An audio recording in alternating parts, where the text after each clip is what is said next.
Chapter 2.4. From Scarce to Superabundant. The way we view and interact with food has changed significantly over the past few generations. While it is not surprising that our perceptions of food have evolved from those of our ancestors, the extent to which they have shifted is startling. Our modern relationship with food, particularly when it comes to food security, would likely be incomprehensible to our great-grandparents. For most of the history of the human race, food security was one of the top concerns of just about every man and woman alive. This was because food was a perishable, finite and scarce resource. These facts manifested itself in the cycles of feast and famine that most societies went through on a regular basis. The feast part of the cycle usually coincided with harvest time or the conclusion of the hunt. People would very often eat to excess at these times, as they knew that the lean times were on their way. Lean times did indeed appear with clockwork-like regularity.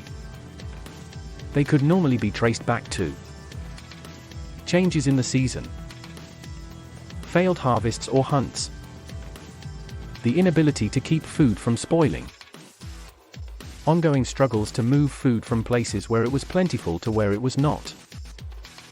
The fact that food was scarce inevitably led to it being viewed as a precious commodity that should be used wisely. This does not mean that previous generations were food saints. They did, however, strive to use the food they had in the best possible ways. These included using as much of a particular food source as possible, efforts to minimize waste, waste not, want not, adjusting consumption patterns to coincide with times, particularly certain seasons, when certain food sources were plentiful. All of the above factors often translate into remarkably healthy eating patterns, especially when you consider that very few people had the opportunities for the kinds of overindulgence that are so prevalent in modern society. It is, of course, no secret that the consumption patterns discussed above belong firmly in the past for most people. There are several reasons behind this shift. Improved transport links shrank the world to such an extent that we now think nothing of eating food produced in several different countries, with almost every meal. Pesticides and fertilizers dramatically increased agricultural yields. This did not come without a price tag attached, as was noted in the previous section. Greenhouse and cooling technology allow us to virtually eliminate seasonality. We can now eat anything, anytime, anywhere. Industrial production methods were increasingly applied to every step of the food production process. This is nowhere more apparent than in the so-called fast food industry, where every step of the production chain is automated in the service of producing super cheap and superabundant food. The purpose of this section is not to romanticize and glorify the past. No one in his or her right mind would choose to live in a society where the majority of people are not certain where the next meal will come from. The fact is, however, that the superabundance of food that most North Americans currently experience did not come without some severe consequences. The most damaging of these consequences is the devaluing of food in our culture. The perception that food is just there, and not a valuable resource, led to many people being much more careless in thinking about what they put in their mouths and what it is likely to do to them. The problem is compounded even further, especially from the perspective of those who battle the effects of ADHD, by the fact that the types of food that lend themselves to successful mass production are often exactly the types of foods that should be avoided. The best way to confirm this is to pay a little visit to just about any fast food outlet. The products on display are the result of intensive industrially inspired production and preparation methods. They are also very likely to be high in saturated fats, high on the glycemic index, and filled with preservatives and other additives. It is perhaps quite easy to decry the effects of food superabundance. It is, however, much more difficult to decide what to do about it. It would surely not be advisable to wish for a return to the kind of hand-to-mouth existence that many previous generations were used to. We should, however, recognize the fact that having so much more than what we really need is harming us in some subtle, and not so subtle, ways. Our response to this recognition should translate into some practical steps on the road towards enjoying the abundance around us, without being seduced into patterns of consumption that could be very harmful over the long run. The next section will focus on ways in which this can be achieved. How to know if you are a victim of superabundance. Food superabundance has a particularly negative effect on those struggling with the effects of ADD, ADHD, as the kinds of food that are the most abundant are often precisely the kinds of food that should be avoided because of their effects on human attention and brain function. So how to best live in this world where it is much easier to be a contented grazer than the lean mean hunting machines that we were designed to be? Some suggestions for doing so are the following. Listen to your body. Our bodies have very specific ways of reacting to the oversupply of food. The most obvious sign that you are overindulging is obviously the one that you see as you get on the bathroom scale every morning. The signals that your body are sending goes way beyond weight gain, however. The following can sometimes, although not necessarily always, be messages from your body that you should change your eating patterns. A bad taste in the mouth. This can often be due to the prolonging of the digestive process due to excessive amounts of food. Heartburn. Heartburn could have many underlying reasons, but can in many cases be blamed on overeating. A heavily coated tongue. A coated tongue can often be nature's way of signaling the fact that the nutritional system is overcrowded and that intake should be reduced. This is because it is an indication that the tongue has been roped in to assist with the dispatch of waste products.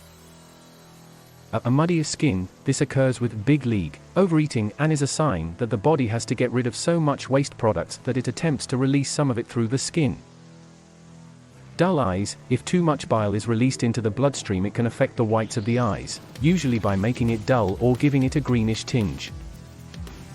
It should be emphasized again that all of the symptoms mentioned above can have causes other than overeating. The point is, however, that excessive food intake should at least be considered as an option if you experience any of them. Avoid the temples of superabundance.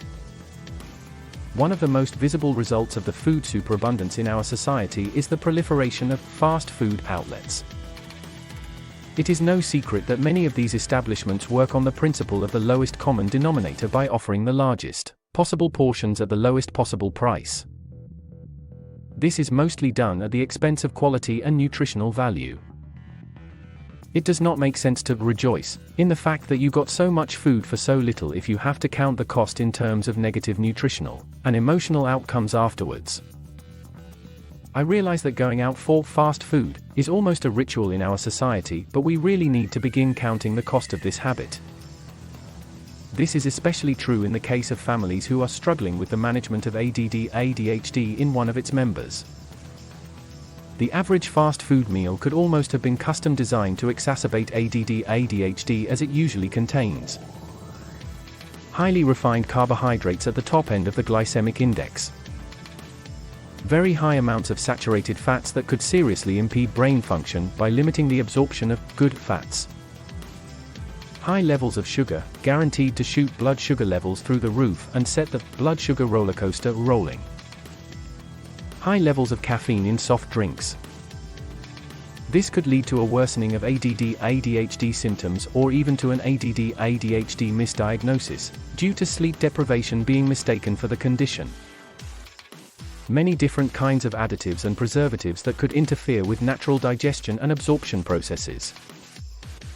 The list above should make it clear that limiting your fast food visits to special treats, rather than twice-weekly occurrences, can be one of the easiest ways to tune out of some of the more destructive effects of food superabundance. Developing food mindfulness. Food mindfulness can be described, in this context, as the firm resolve to react to the superabundance around you by putting strategies in place to ensure that you do not overindulge. This kind of mindfulness is necessary because the superabundance around us means that food, and lots of it, is almost always present. It is therefore very easy to eat on autopilot. We can keep from autopilot eating by constantly reminding ourselves that, if it is there, we will eat it. It seems that centuries of scarcity have conditioned us humans that if food is available, we should make the most of it. Our default response to available food is therefore to eat as much as possible. The amazing extent To which this is true was proven by an ingenious experiment conducted by Cornell University in which moviegoers were served 14-day-old popcorn. Many of them described the taste of the popcorn as terrible afterwards. The study found that rather than simply leaving the popcorn alone, the moviegoers ate significant amounts of it, in direct proportion to the amount that they were served. The fact is, we will eat even unappetizing food if it is readily available, and our consumption of it will be directly related to portion sizes. The problem is made worse by the fact that we are dealing with severe portion inflation in our society. Today's small is very often yesterday's large. Some possible responses to our built-in, if it is there we will eat it responses include the following. Use smaller plates and containers. The popcorn experiment discussed above drove home a simple point. The larger the container in which food is served, the more we will eat. A logical response to this would be to simply make use of smaller plates, cups, bowls, etc. This may seem like a rather simplistic way to attempt to manage your food intake, but the bigger plate, bigger meal, and vice versa rule has been proved again and again by research. If you are particularly serious about blood sugar management, you can beat this rule by always eating from a side plate. People may give you a few funny looks in restaurants if you transfer some of your food from the main plate to a smaller plate, but the health benefits will be worth it. Don't be swayed by portion sizes and upgrade offers. I have already mentioned the huge, literally, problem of portion inflation.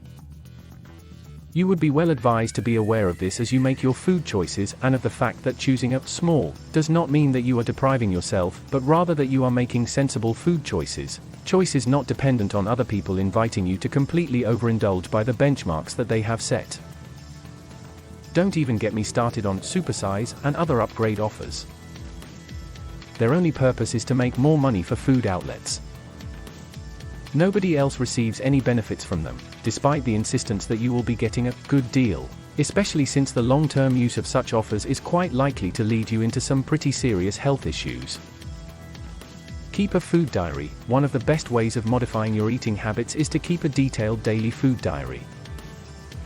This technique is especially valuable for those dealing with the impact of ADD, ADHD, as it can also help you to determine which foods seem to exacerbate the condition. Here's how it works. Keep a little book with you and make a note of every single thing that you put into your mouth over a set period. I would recommend at least a month. This will help you to identify negative patterns and habits. It is also very effective in keeping you from overindulging. This may seem like a very tedious thing to do, but studies have shown that food diaries have the ability to break even long-term destructive habits. Food superabundance is a daily fact of life. Much of our present and future health will depend on how we respond to it. I used a very important word earlier on, mindfulness. The goal is to get to the point where you make conscious food choices based on what you really need and not on what society tells you to consume.